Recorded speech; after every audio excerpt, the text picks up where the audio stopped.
What's up, guys? Welcome into episode of one. Wow, episode one of I Agree, Go Cavs. I'm your host, Jacob. I'm joined by my co-host this week, Mr. Zach DeFranco, Mr. Nick Carnes. Gentlemen, how are we this fine Friday night? You know what? This has been in the works for a long time, and I actually wasn't sure if I was going to be here today, so I'm just really excited to be here for the start of what I'm sure is going to be a staple and awesome piece of Network 216. So I just want to give a lot of credit to the two of you, Zach and Jacob, for being here and for putting this together, because I mean, Cavs season's starting, and this is really exciting, so it's going to be fun to talk about. Yeah, for real. I'm pumped. It's like Nick, like you said before we started recording, you're like, okay, how do we switch our tone from the Browns who were 2-4 to the Cavaliers who, we lost, but how exciting that game was. Yeah, it was fun. How exciting that game was and how exciting this team is going to be for the future it's a way different atmosphere I'm even feeling right now just talking to you guys tonight. Zach, Nick, you both can attest because you're in the group chat where I usually do most of my venting. And I got so fed up. I was like, you know what? I want to talk about a team that's fun. So we are full blown making this Cavs show happen. And then it just fucking came together. Yeah. We were like, we're not doing this. We're not putting up with this crap no more. We're going to have fun. Guys, if you are on Twitter and you want to interact with the show live, you go to our YouTube or our Facebook. We can see those comments. We can't see the Twitter comments, unfortunately. So if you want to interact with the show live, you can go to one of those two platforms and we can talk there. Guys, we're super stoked about our main sponsor tonight, Homage. They are the way to go. I do not have my Homage Cavs shirt yet. It is in the mail. It is on its way. So I will have that for future shows, but we'll drop links in the description down below after the live for YouTube if you want to go check out Homage. They're the best, man. Cavs.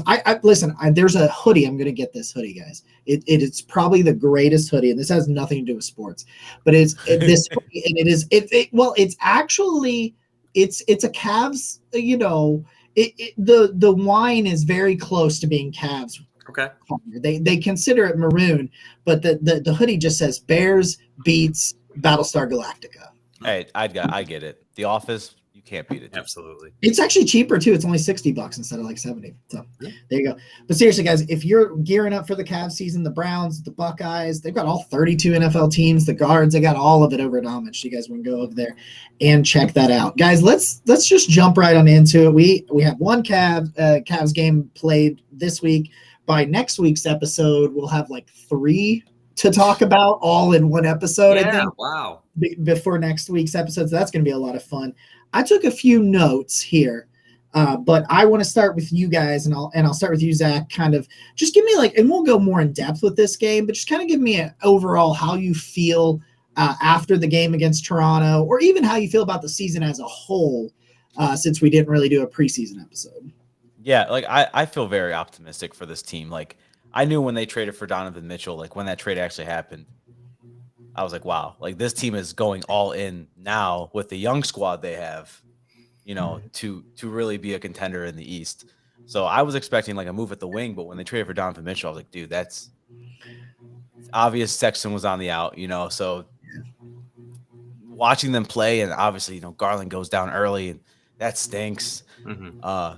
But watching them play together, it's like this team, if they were fully healthy the entire game, if Garland's still in there, I think it's a different way we're talking about the game in general, the ending of the game. So I'm optimistic for the season, man. I can't wait to watch some winning Cleveland sports like the Guardians and stuff again. Seriously. Yeah. No, I know. I'm right there with you, Nick. Nick, how you feeling, man? You know what? I think I respect the Cavs a lot because I don't think they would have had a shot at Donovan Mitchell if he was a free agent. So kudos to them for recognizing that this is an opportunity with a squad that definitely exceeded expectations last season and is kind of at that tipping point now where maybe you add a guy. I mean, Donovan Mitchell is a veteran at 26, but he's an old man compared to a lot of the Cavs right now. So you add a guy that does have some of that playoff experience, right? And you add that to the experience with Ricky Rubio and Kevin Love. And I think you have a really nice mixture of veterans and young guys that, I mean, I mean, obviously, we all know the Cavs have a ton of potential this year, but I'm so glad that they took the opportunity. They seized a talent becoming available that typically is not. And so, yeah, they didn't win the first game, but Donovan Mitchell, I mean, 31 points, 9 assists, that's a hell of a debut. Yeah, I'll take that. Yeah, right. And I tweeted it today. I said, because I went back and watched some of his highlights from the game. I was watching them this morning while I was waking up. I'm always like watching sports highlights as I wake up. It gets me up in the morning. And dude, it's just effortless with him. Like, and I wrote this comparison down. And I actually, before I kind of get to my overall feeling, I just want to talk about Donovan Mitchell. I'm sorry, we're going into the Donovan Mitchell talk right off the top. But I wrote this down, and I want to hear your guys' take on this. And I want to put a little bit of a disclaimer at the front. I am not in any way saying that these two players are the same player. I'm saying that there's some aspects of their games that remind me. So watching Donovan Mitchell, especially in that second quarter, because he only had 4 points. He didn't really take, was like 2 of 4, I think, in the first quarter or something like that. And he really started to take it over, especially in that second quarter when Garland goes down. Watching him, it reminded me of Kyrie pre 2016/2016 in the playoffs. And what I mean by that is a creator that just gets a bucket whenever he needs the bucket. And it's like, that's what it just reminds me of Kyrie, especially in the playoffs on the way to the championship in 16. Like, it was, of course he had LeBron there and stuff as well. But like, if LeBron was struggling or anything like that, like Kyrie was going to create an opportunity, and that felt like something they were missing in the play-in games last year. And I realized that Jared Allen wasn't, Jared Allen in that game, but it felt like something at times that they missed, where if Garland, wasn't able to create real well, there wasn't a guy that they could just 100% see go create and get a bucket. And I just got Kyrie like 2016 vibes from Donovan Mitchell, in the sense that he was a bucket anytime he had the ball. Mm-hmm. And it's not even just that, like, he can create a bucket, but he can also make a play with his eyes. He's an all-around point guard. He's a guard in general. Like, he can drive the lane, find the open man. Like that one, he trusted Dean Wade. Yeah. Wade, you know what I mean? And Dean Wade was reliable. He made points off the bench. That's what you need. That's another thing I want to talk about, was how, like, all around this Cavs team kind of looks right now off the bat. And when Rubio comes back, I'm telling you, that's going to make a big difference too. Because one, please get Nito out of there. I'm sorry. It was rough. Yeah. Yeah. Well, when Rubio comes back, I think you're going to see a big difference as well, with just the energy off the bench. It's going to be fun. That was the lineup that statistically was the best, were the Darius Garland, Ricky Rubio lineups last year, when you had two creators like that. And so it was really encouraging to me when Darius Garland gets his eye poked, that Donovan was able to step right into that role, right? Because I think, not obviously, Darius Garland getting banged up last year, you saw the noticeable drop off in offensive creation. But then, Ricky Rubio in December gets hurt. And so that's when, like, you really appreciated what both of those guys were able to add. And so anytime, I think creators are some of the hardest pieces to add in general. So now looking forward, like looking down the pipe like a month, right? The Cavs have 3 legitimate bona fide creators, and that's a massive improvement from what they had for the majority of last year. I mean, you could legitimately, like, you were talking about, like, think about this. You're talking about, in the starting 5, Karis LeVert being the weak link. Yeah. Like, yeah. And I'm not saying Karis LeVert is like this, all-star or anything like that, but he's a good basketball player, and he's the one that you have questions about in that starting 5. And it's like, okay, I feel pretty good that, give LeVert some credit in his ball handling when Garland went down as well, like, because it created the opportunity for Mitchell to get some time on the bench and some rest, and obviously they were playing too. So, but you know what I mean? Just some pressure off of Donovan as the only ball handler, the only facilitator, so to speak, because we didn't have Ricky Rubio off the bench. I thought about Ricky Rubio in that game, probably more than I should have, but like, I was like, man, when he went down last year, I think a lot of fans are doing the same thing. Like, Mm-hmm. man, what would this team look like if we just stayed healthy? If Ricky Rubio stayed healthy? It's I just and then I keep going back to even when Garland was playing, he was a little sloppy out the gate. And so it's like you did all of that against a pretty good team, and your second best player wasn't himself. And he wasn't even there for half of the game. So it's like it's an interesting thing. So I put this I wrote a couple of things down as I was watching it that I wanted to kind of share with you guys. So I thought the first was rather sloppy. I thought they turned the ball over quite a bit there in the beginning, and they weren't boxing out. They were allowing too many offensive rebounds. And the game was like a 4-point game too. Like that's my favorite part was I was like, oh, this doesn't look that great. And they were right there that entire time. And then I just think the second starts and they go on a 13-0 run right towards the beginning of the quarter like that. I mean, it was just bucket, bucket, bucket. And then they just kind of traded body blows the rest of the first half. And like, yeah, I don't remember the last time the Cavs could so effortlessly go on a 13-0 run against a good team. Yeah. And it did it not look effort? Like, it was just like, it was a close game or they were trailing and then they took the lead and went up by, a couple possessions because they just ripped it off. And I don't know, man. I had a lot of fun. Yeah. Yeah. I think you noticed immediately that there was more shooting than we have been used to seeing, which was definitely a good thing. And I think, on the opposite side of that, a lot of us were wondering because Jared Allen got hurt as well down the stretch last year. So you lost that dynamic duo defensively of Mobley and Jared Allen. And I think we saw on a bunch of possessions where the two of them are just making the paint miserable for opponents. And that's no matter how you're shooting on a given night, no matter where you're playing, like that's always going to be there. And I think that's one of the pieces of this Cavs season that I'm most excited about is just having, and both guys, I mean, you saw Evan Mobley take a couple threes, and I think he made one. I think he made one. Yeah. Which, I mean, I'll take that because they at least look, the shooting form, it doesn't seem awkward. So no, he definitely worked on that. You can tell in the offseason. He definitely worked on that. He wants to be kind of more of like an all-around stretch kind of power forward. I love that. I love that. Make Allen be kind of like your true center with him. That dude, when you see Mobley going up there and just willingly shooting 3 threes in a game, that's going to be dangerous to opposing teams because eventually he's going to get more and more comfortable taking that shot too. Yeah.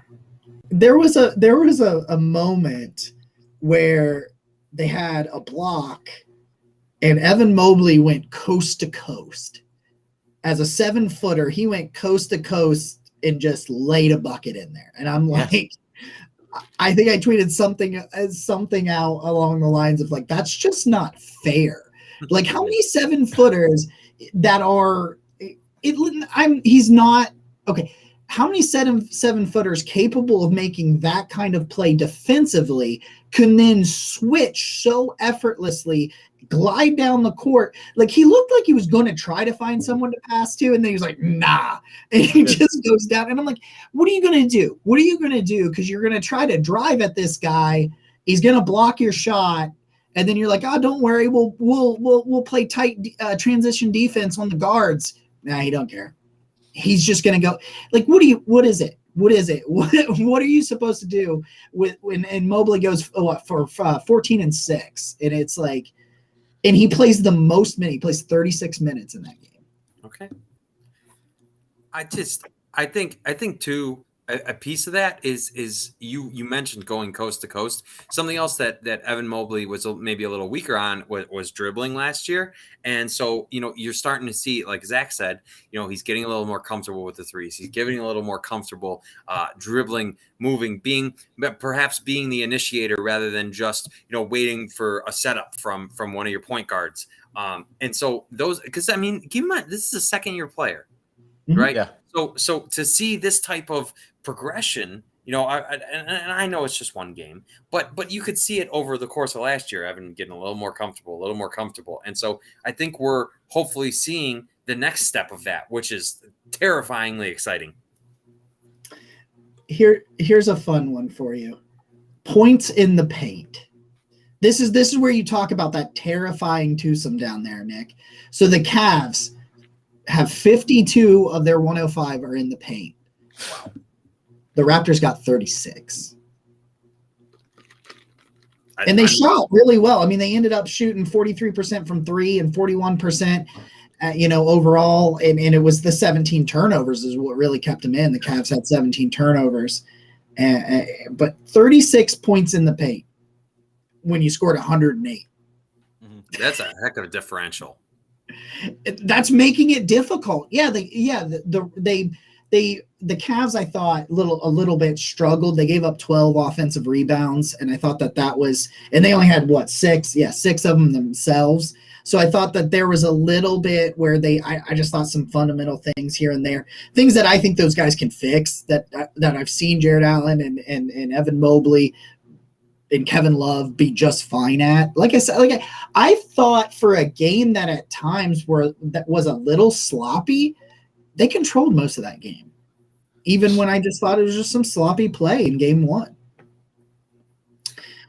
You know what? I think it speaks to that, Darius Garland goes down, and if I'm not mistaken, Toronto's a playoff team last year. So this isn't slouches you're playing. And so to keep it close with them when, that's their home opener, right? The crowd's going crazy, and that's a hard place to play in. Toronto's a great fan city. I was very encouraged, right? Because you fell down the stretch, and I think a lot of that had to do with the injuries, but you're still a young team, right? And so as you continue to progress, I think this is another good step in where they want to go.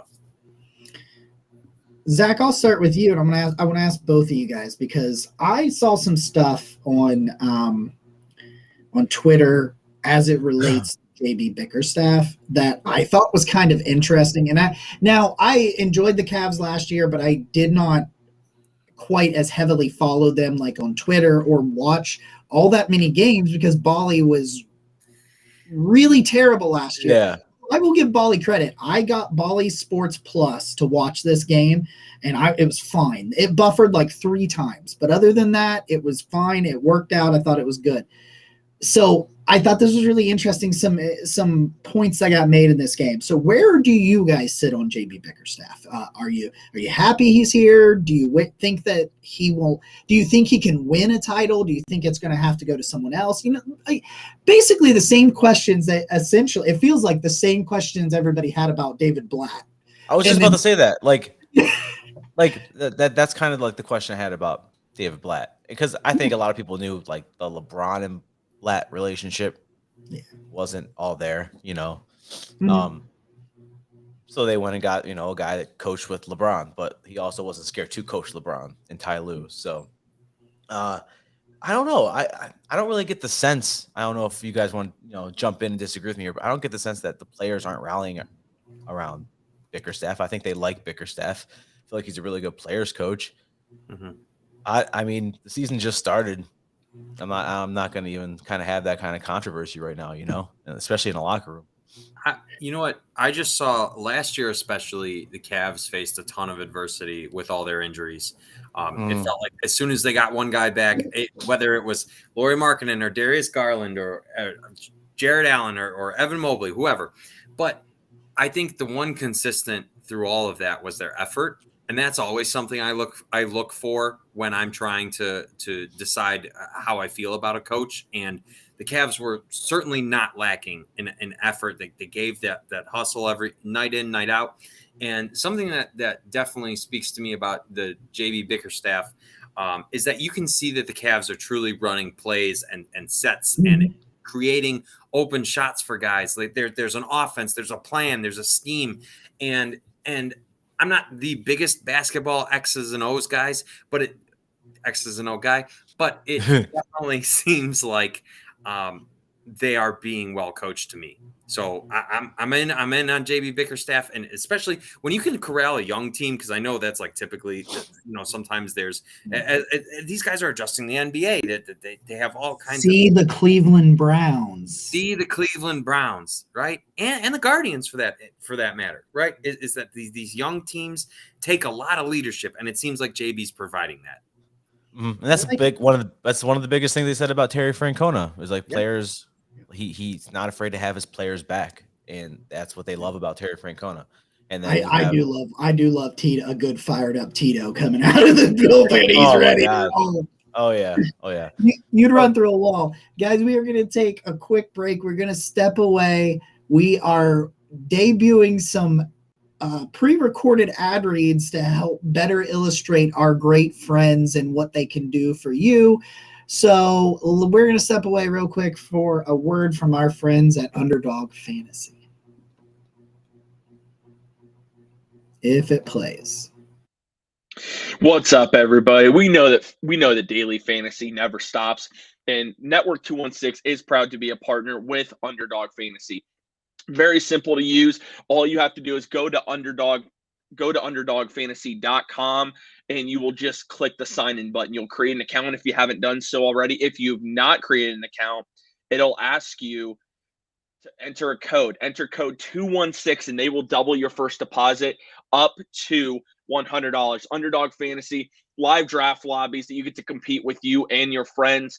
It's no salary cap like DraftKings and FanDuel. You get to go to a draft lobby, pick the players you want, or you can do daily pick'ems, which give you access to all the NFL and NBA games for you to make your picks every single night. Again, go to underdogfantasy.com or use the Underdog Fantasy app on iOS or Android. Use code 216 to double your first deposit up to $100. Sign up today.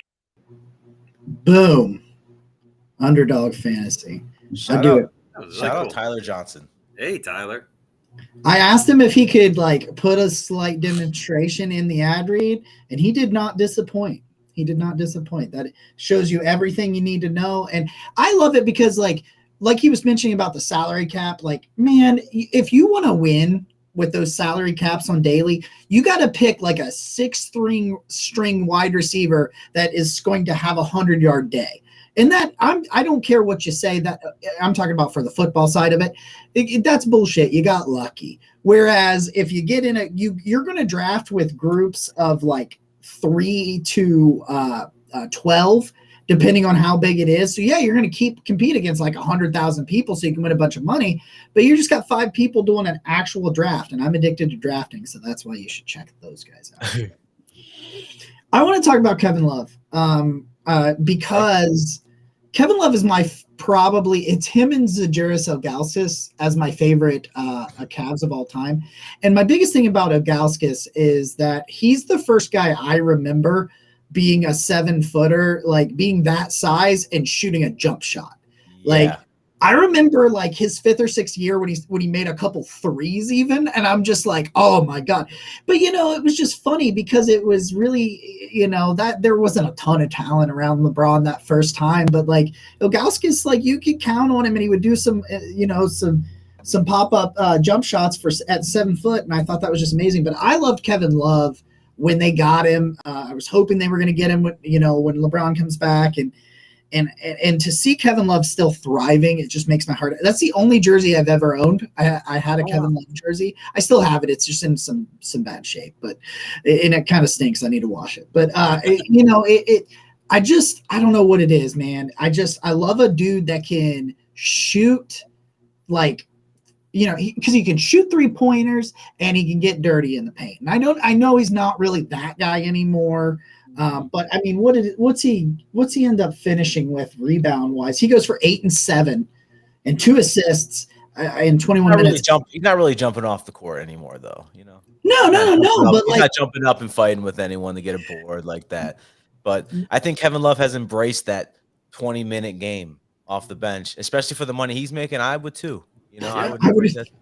And it's a fun team he gets to play with. It's probably the best team he's played with since LeBron. So yeah, and he's probably oh God, yeah, and he's having fun. But he's always been an underrated passer too, and he had a couple. Yeah. He had 2 assists, and it's just a dude that's going to put stats in all 3 columns, off the bench in 20 minutes, and 8, 7, and 2. I mean, yeah, we know what Osman did off the bench, and I enjoyed it because I like Osman a lot, but people like to hate on him. So I really enjoyed him having 17 points off the bench. So that was fun. But I'm I love Kevin Love. I love his ability to pass, and I'm not afraid to admit that I have a man crush on Kevin Love. So Hey, you weren't afraid to admit it to Alex Wright to his face.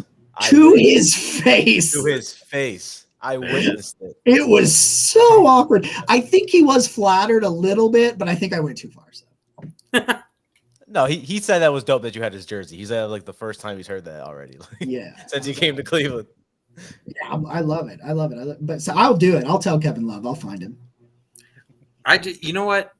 You always need that guy. Whether it was Kyle Korver during the LeBron era, Kevin Love was obviously there too, but he really morphed into that because he wasn't a bench guy then, right? But in this era of the Cavs, he's become the guy coming off the bench and was pushing for 6th man of the year last year, and on a team that really needed shooting, he's just provided consistent. He's that element that he's been able to give the Cavs was a big part of why they were so successful last year, and I think it'll be a big part of why they're successful this year. So I'm really excited. You need that guy, and Kevin Love's been at the top, right? He won one of the greatest titles. That's my thing. Like Zach's wearing the Ultimate Warrior shirt today. Like Kevin Love is a part of one of the greatest titles that have been won in NBA history. I'll stand by that. And so it's so cool to see him be here for this new era of Cavs. It's funny that you mentioned that, though. Have you guys seen the homage 3-1 lead shirts? Oh my God, no. Let me see if I can find them. I'll find them while you guys. I was gonna buy the 2016 championship shirt. Might be the one you're talking about, but no, it's this 2016 championship shirt. And then like I tweeted about it, and Homage tweeted at me, and they're like, "No, you should get the Ultimate Warrior one if you want to really relive the championship." And I'm like, I didn't even think about that. Like, topped it. Like, okay, it's like, yeah, all right, Homage. I see you. I see you taking care of. I do. I love Homage, man. And I know I'm paid to say that, but still. You know what? I had a random thought while we were talking about this that I didn't even consider. So obviously, Ricky Rubio is connected to Kevin Love because they played together in Minnesota. And so there's like that bond there. And, because something we talk about with the Cavs is just like how good their chemistry was last year, how good their chemistry is this year. Lots of parallels to the Guardians. What I hadn't also considered until this moment, I don't know how I didn't think about this, but Ricky Rubio also played with Donovan Mitchell in Utah. So there's like this little triangle of Rubio connected to the two of those guys. And like you're already it just, so much of big trades in the NBA, personality fits are really important. Whenever you trade for a guy that is a high caliber, dominant player, right? It's always a question of how are these personalities going to fit together. And it's just, I'm so glad it makes it even more important that the Cavs brought Rubio back, I think, because there's so much glue there between all of them that I really think this team can make some noise come playoff time. I know we're one game in, but I'm so excited. Well, that's what they show to you. They show to you that they're going to be that team that's going to play till the end, compete. Like Toronto on the road to start the season is a tough game. That's a tough game to play, like you mentioned earlier. So Chicago is going to be a tough game, I believe, as well. So I like it though. Let's compete early and let's compete the entire season. Hey, iron sharpens iron. That's the one I was going to buy. That's the one I was going to buy. Yep. Look at that. I love it. The 3-1 comeback. I love it. I put it, if you're watching us right now on YouTube or Facebook, it's in the comments or in the episode description. You can check those out. The link to those 3-1 comeback shirts. I really enjoy those ones too. I'm probably going to have to get one because I'm that kind of obnoxious dick. But I want to spend so much money on Homage too sometimes. It can't be helped. You just can't help it, man. I want to ask you guys because it's the elephant in the room, and I know I think you probably likely know where I'm going, but Isaac Okoro. Okay, we got to talk about game. It's one game. No. I'm not gonna hate on him. I'm not that guy. I'm not gonna crap on him or anything like that. I thought he looked like a little ramped up. I think he was like really, really hyped, and I think he got just a little overhyped. Like I wasn't mad, but I mean, you saw it in the preseason, and they've been talking about his jump shot, right? His shooting motion, not just his jump shot, but his shooting in general, just where he's really worked to try to improve and refine that. And I thought the last couple games of the preseason, especially, he looked like a better player than he was last year anyway. Yeah. When it came just purely to shooting.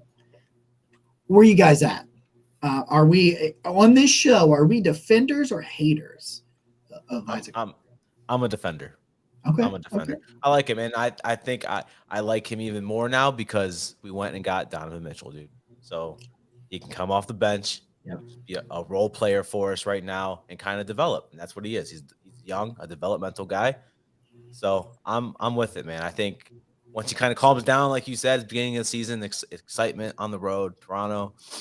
Once he calms down a little bit, gets more comfortable in this role, especially with like the leadership we have, like watching Donovan Mitchell like lead Evan Mobley and lead these young guys early on, and then Jared Allen's the first thing he says was, the leadership he has on and off the court is just amazing.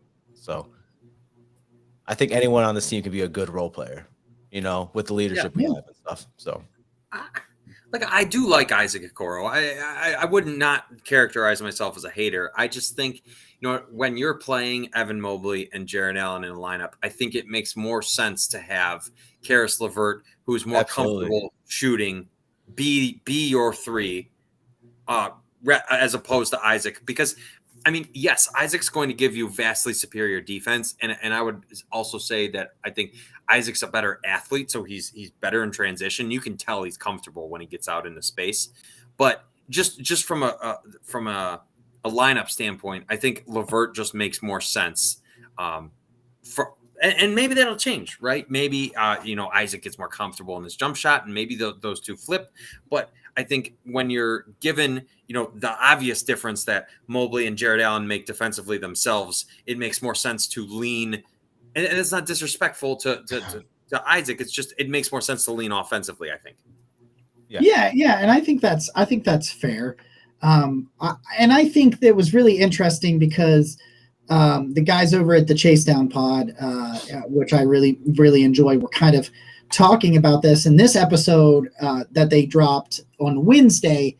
They recorded it on Tuesday, so it was on game day, but it was recorded prior to the game.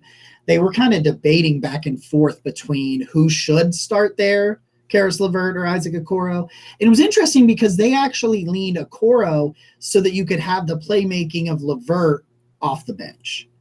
And I thought that, I had no issue with LeVert out there in the starting five. I thought, out the gate, it looked like a pretty good group, but they did struggle a little bit playmaking off the bench. And a lot of that had to do with Garland going down so that they couldn't put Garland. Because, JB talked about it, having either Garland or Mitchell, trying to have them on the court at all times. And once, Garland goes down, you were no longer able to do that. You don't have Ricky Rubio there. But I thought that, like I said, I thought Okoro seemed really ramped up. But, yeah, you can see the kind of athlete he is. So it's one of those, like, we talk about it with the Browns a lot because, like, the Browns have a lot of these guys that have potential that are just not playing anywhere near that. But I think you can see what Okoro could be. So, like, I'm not like cut him, get him out of here. But I think he is in a really, like, I think exactly what you said was perfect. Because you got Donovan Mitchell, the role that he is now in, I think he can thrive there. Yeah. And then the other side of that is, like you said on the Chase Down Pod, and a lot of people are talking about, it was actually a story coming into the season. What our question mark was our small forward position, our wing position. Is it going to be Okoro? Is it going to be LeVert?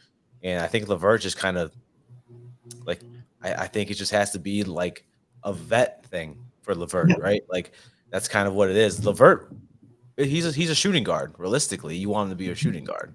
So, like you said, LeVert coming off the bench could probably make more plays for you as an individual, but I think Okoro coming off the bench later on with Rubio and Mitchell and maybe Allen on the court with him, the rotations we have, which is why I said our team is so deep, the rotations we have is one of the best Cavs teams we've seen in a while. They've got guys that can do things that you need to at every level. Like they've got guys that can make plays, facilitate, shoot, play defense on the, you know what I mean? Just like you said, I think that just the rotations, I can't really say it better than what you said. Like, it's just all about those rotations right there. So let me ask you this. Now, this is one game into an 82-game season. I understand that. As you stand right here, do you feel like they need to make any sort of moves?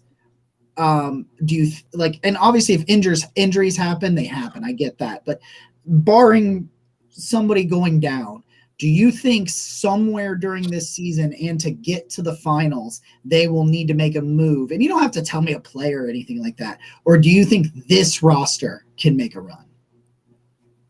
I'll let you start, Nick. Yeah, we'll start. I don't know that I can say at this point that the roster is that type of title contending caliber. And I think that's, I'm not trying to underestimate them, but when you have such a young team, the ceilings are very undefined. And so like we saw some promising things out of Evan Mobley to start the year, but will Evan Mobley become an initiator with dribbling? Will he become comfortable with 3-point shooting? I think that's probably one of the biggest questions I have, because he has the potential to make the biggest difference. If Mobley took a leap, though, I mean, I see no reason why, because we know Donovan Mitchell is legitimately great. We've seen Darius Garland be this offensive firepower. I think it's really a question of, do you have that third piece offensively that you can just go to night in and night out? So they'll probably have that. I wouldn't be, when you've already given up this many picks, if they feel they're a piece away, I would imagine they'd be aggressive. So you're saying like, you have Garland and Mitchell as your two offensive pieces that you can go to. I think you got four. I think you got four on the floor off the bat. You got Mobley, who's trying to develop into like I said, a stretch forward now, a stretch power forward and shoot threes. You got Allen, who, dude, in the paint, no one wants to guard him. They just foul him. No one wants to guard the guy. Yeah. He's a beast. Then like you said, you got Garland and you got Mitchell, and I trust LeVert kind of like a catch and shoot small forward right now. I think that's the move if you are going to make one, kind of address the wing position a little more. Okay. But I think to answer your question though, I think we can compete. I think there'll be some rough patches at the beginning of the season with Mitchell kind of gelling with the roster still a little bit, but I think this roster right now can compete for the East. And I think when you look at some of those gelling situations with Mitchell, you can just see, like, you see the in between the timeouts and stuff where he's coaching people up as well, as JB. Yeah, you can see the leadership in the basketball IQ, like he understands, and it just seemed like he came in and let other people have the shots at first because he could, you know what I mean? Like just feels like he has such a great feel for the game and what needs to happen. And he just, I'm sorry to interrupt you guys. Okay, fine. He's coming in and embracing a vet role when he's a young basketball player still too. He's coming in and embracing a veteran leadership role as basically the face of the franchise. Technically, man, it was a blockbuster trade. Everyone thought he was going to New York to be a Knick. He even said it himself. He goes, I thought I was going to New York. So he came in and accepted that role. And correct me if I'm wrong, I don't know if you guys noticed this on the game. Was he standing up there with Bickerstaff coaching for a little bit? Yeah, I think so. Dude, like I love that, dude. Like that's the kind of player coach Bickerstaff is. Like I just like this young squad. They're fun to watch, man. You can see like Mitchell be like, hey, like people were getting ready to go back onto the field, or on the field. I guess so used to talking about football. Not right now. We'll talk about that bullshit in a few days. But you could tell, they're coming out of the timeout, but you could tell like Mitchell was like, hold up, we don't got to go quite yet. Come back here. I got something else for you. Yeah. And that's just kind of like, I hate to do this. That's what the Browns don't have on defense. Yeah. Their green dot on defense shouldn't even be on the field. Right now they're talking about a dude that's been there for a week being their green dot, so that so that tells you the state of affairs on that side of the ball. This isn't the football show, but at least that dude was a pro bowler. At least that dude can play. Yeah. I'll give you something completely on the other side of the coin. Positively is that so obviously Donovan Mitchell. Well, he had 9 assists, and I can't remember the stat exactly, but they talked about his time in Utah and said he had 9 or more assists. It's not a very high number. Like So 6 times. I think it was 6. I believe it was 6. I remember that. Yeah. So for Donovan to be able to step in immediately, right? Because Darius gets hurt, and that obviously throws off the whole game plan you have. And be a guy who distributes. I mean, that's really promising. If because and I think some people wondered what was it the talent around him in Utah. Maybe there were questions of can he be a distributor as well? And I know it's one game, but that's really promising to see that type of play out of him because when you talk player coach, getting the rest of your team involved is that kind of role. Yeah. Build their confidence, help them build their confidence in their shot and their playmaking. So I got it. I pulled it up here. Last season for Donovan Mitchell, he had 9+ assists in 6 games last year. Wow. And he started his Cavs career with 9. Yeah. I mean, that's awesome.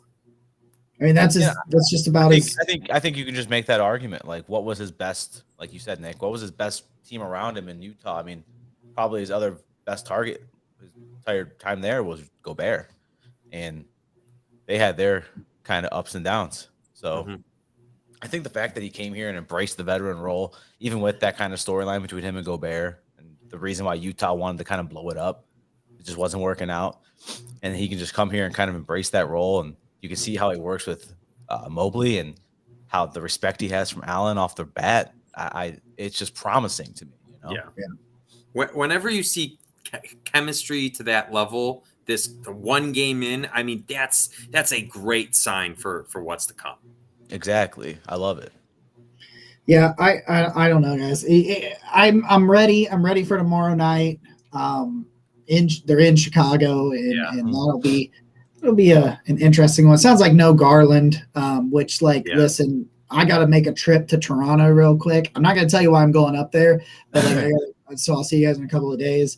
And when I go up that way, but I don't know, man, I feel good. And I know by the time we talk next time, whether it's all 3 of us or whoever it is that hops on here, it's going to be a lot more interesting just because we'll have played, depending on when we record next week, was Friday or Saturday is our target, depending on what day. And I know they play next Friday. So that would probably mean they're going to play at least 4 games before we talk, 4 more games before we talk again here. So I'm really excited about that. I appreciate all you guys that joined us for the inaugural episode here. If you're on YouTube, please hit that subscribe, give us that thumbs up button.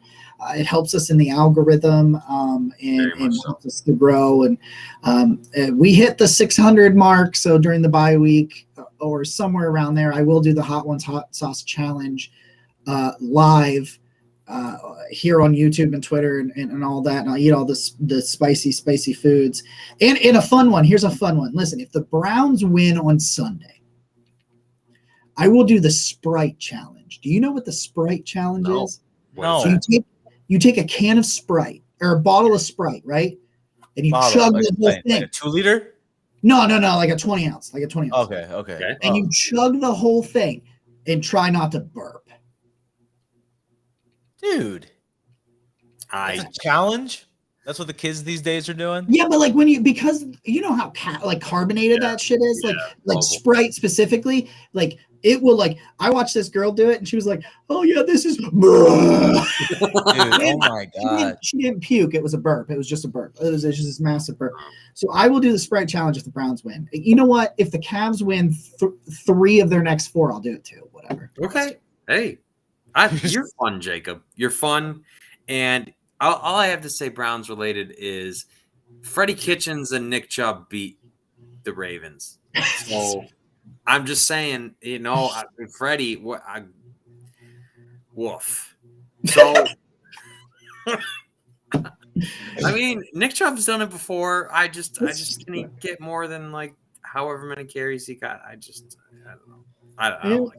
Zach, any closing remarks? It's like 2 sides to the coin here, and I keep looking at this division champs hat and being happy. So, Browns, please do your part. But anyway, I just want to say thank you to you both for letting me be a part of this first episode because I think the beauty of this show is So we don't have like set like full-time hosts outside of like Jacob. I guess you can consider me. I'm going to be on here majority of the time. I'm not even like part-time, but it's like the rotation we have for this show alone of like people that want to be on it from the network. They're like, that just shows what this Cavs team, like the energy they have and the grip they have on the city, dude. Like this team's going to be exciting. I think last year they reeled fans in and then making that move for Mitchell. Just it's the best thing you could have done outside of trading for like Brandon Ingram or something, but you know, that could still happen. You never know. So, dude, let's get it. I can't wait to keep talking Cavs with you guys, and let's go win the finals. Winter is a lot warmer when you have a good basketball team, and so it's still pretty cold. Well, pretty cold. Yeah, still Northeast Ohio. Yeah, maybe I'll make my way back up there in the spring or something. Because I've been to one Cavs game. It was against the Pacers in the 2018 that was the first round. The first round of the playoffs in 2018. I was at game 1 between them and the Pacers, and they did in fact lose. Hear me out. Network 216 goes to a Cavs game. We have to. Coming soon to a Rocket Mortgage Field house near you. And if we hit 1K subs, we'll bring a fan. Boom. Whoa. Yeah. There it is. Less than 300 We'll away. even get you a good ticket and maybe an homage shirt. What about that? How about that? You guys, you don't We gotta love sit you with us. guys. Let's do us cry. There you go. Yeah. Well, we love you guys. We will see you guys again next week. We will Down with the Browns will be next up again on Monday. So and Scarlet and Gray podcast. And Scarlet, I'm sorry, they go first. I know that Scarlet and Gray goes first, but so we'll talk to you guys then, and we love all you and go Cavs. I agree. Go Cavs. I agree. Go Cavs. I say that by the way, I say that to everybody in the group chat now, and they hate it. So go I agree. Cavs. Go Cavs.